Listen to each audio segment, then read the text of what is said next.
సిరి, ఏం ఆలోచిస్తున్నావు? వాళ్ళందరూ నన్ను అదోలా చూస్తున్నారు. ఎందుకు?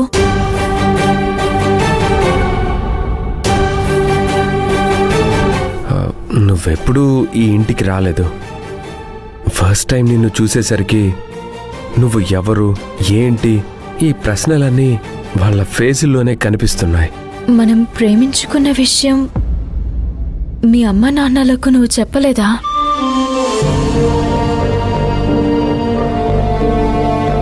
అసలు మనం ఎప్పుడు లవ్ చేసుకున్నాం సిరి?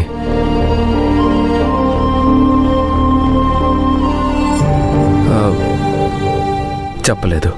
చెప్తే వాళ్లే పెళ్లి చేసేవారు కదా.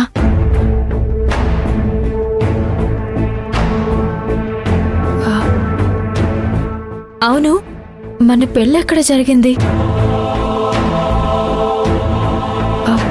ఎప్పుడు జరిగింది?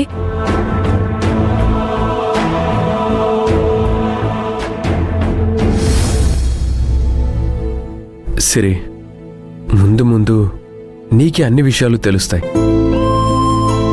నువ్వు కూల్గా ఉండు, ఎక్కువగా థింక్ చేయొద్దు.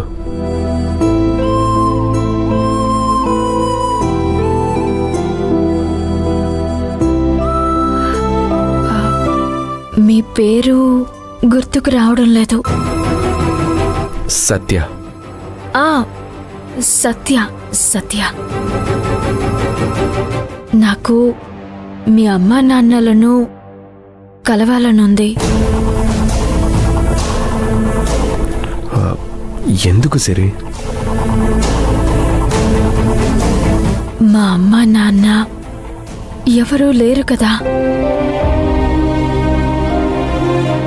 కనీసం మీ అమ్మా నాన్నలనైనా మా అమ్మా నాన్నలా చూసుకుంటాను.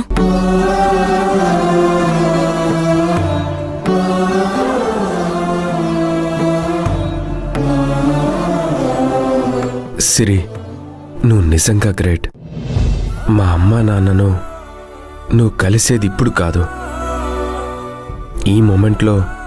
నువ్వు వెళ్ళి వాళ్ళని కలిసినా, వాళ్ళొచ్చి నిన్ను కలిసినా, వాళ్ళు అడిగే ప్రశ్నలకు నువ్వు సమాధానం చెప్పలేవు.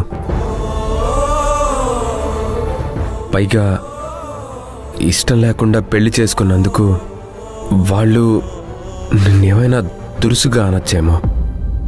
ఆ భయంతోనే నిన్ను వాళ్లను కొంతకాలం వరకు కలవకుండా చేస్తేనే మంచిది. ముందు నువ్వు రెస్ట్ తీసుకో.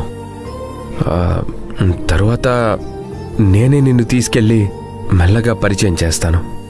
అప్పటి వరకు నువ్వు బయటికి రావద్దు. సరే. నువ్వు ఎవరితోనూ పెద్దగా మాట్లాడొద్దు. పరిస్థితులు చక్కదిద్దాక అందరితో కలిసి హ్యాపీగా ఉండు.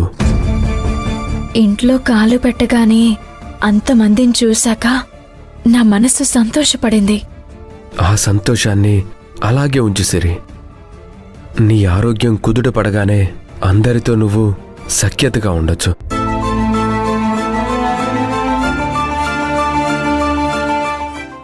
సిరి గురించి వీలైనంత క్లారిటీని మంజుకి తెలియచేయాలి.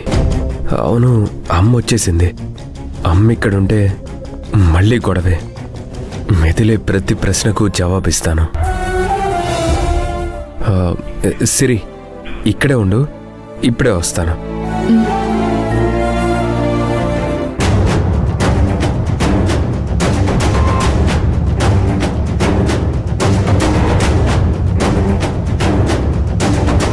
వాడేంటి కిరణ్, ఎవరో అమ్మాయిని ఇంటికి తీసుకొచ్చాడు. ఎవర్రా అమ్మాయి అంటే సమాధానం ఇప్పుడే చెప్పాలా అంటాడు. చిత్రకారులు, ఆ అమ్మాయి ఎవరో ఏంటో చెప్తా అంటున్నాడు కదా.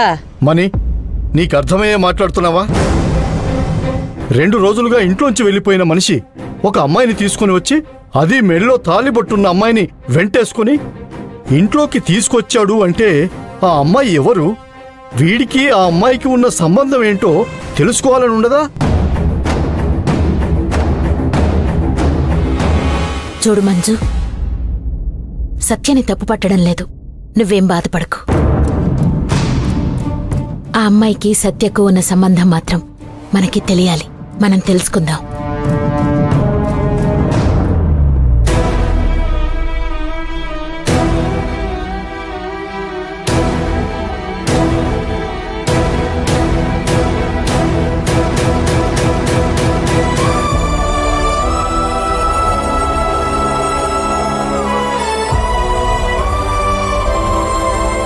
సత్య,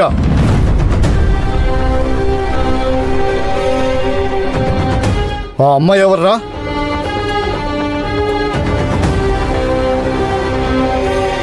నిన్నే అడిగేది.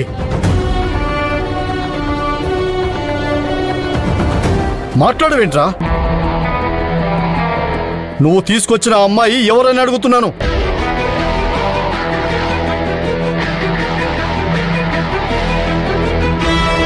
ఫ్రెండా? గెస్టా?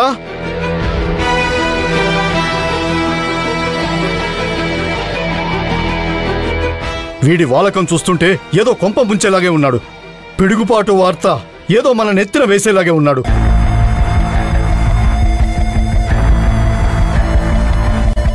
వాడిప్పుడే వచ్చాడు కదా, రాగానే ఏంటిది, ఏ ముద్దాయినో నేరస్తుండో పట్టుకుని అడిగినట్టు అడుగుతున్నారు.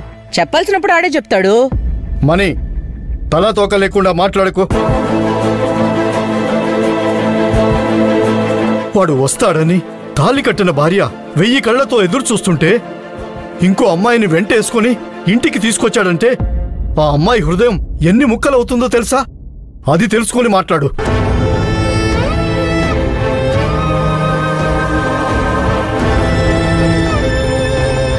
సత్య, అది కాదు, మంజు టెన్షన్ పడుతోంది. అసలు ఆ అమ్మాయి ఎవరు?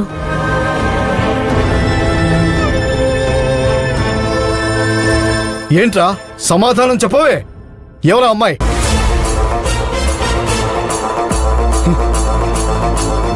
నువ్వేంటమ్మా అలా చూస్తూ ఊరుకున్నావు? ఆ అమ్మాయి ఎవరో తెలీదు. మెళ్ళో తాలి ఉంది. సత్య ఇంటికి తీసుకొచ్చాడు. నువ్వేం అడగవా? మీరు అడుగుతున్నారు. నేను అడిగి అందరం అడిగితే సత్య గారిని ఇబ్బంది పెట్టిన వాళ్ళం అవుతామని.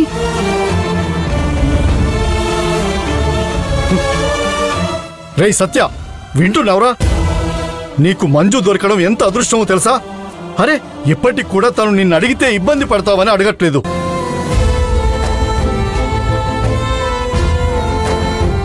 మంజు, నీ ఉద్దేశం మంచిదే, కాని నీ భర్త పక్కనున్నది ఎవరు?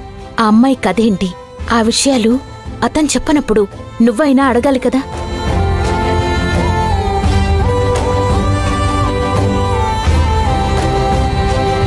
నా కొడుకు మీదికి ఆ కాకి పిల్లని కుక్క నుసుగొలిపినట్టు ఊసుగొలుపుతున్నారేంటి? మణమ్మగారు, నేను కోర్టు నుంచి వచ్చానన్న విషయం మీరు మర్చిపోకండి. సత్య మంజు విషయంలో విడిపోవడానికి బలమైన కారణం కావాలనుకున్నాను, నిజమే. కాని అన్యాయంగా ఒక అమ్మాయికి కావాలని నష్టం చేస్తాం, ఇష్టం వచ్చినట్లు ప్రవర్తిస్తామంటే మాత్రం నేను న్యాయాన్ని కాపాడే న్యాయదేవత స్థానంలో కూర్చోవాల్సి ఉంటుంది. భర్తని నిలదీసి అడిగితే భర్త బాధపడతాడు అనే ఒకే ఒక్క కారణంతో ఈ సమాజంలో చాలా మంది ఆడవాళ్లు వాళ్ల సంసార జీవితాల్ని నాశనం చేసుకుంటున్నారు. అనుమానం వస్తే భర్తనైనా అడగాల్సిందే, నిలదీయాల్సిందే. ఇలా మ్యా మ్యా అంటుంటే మొత్తుతారే తప్ప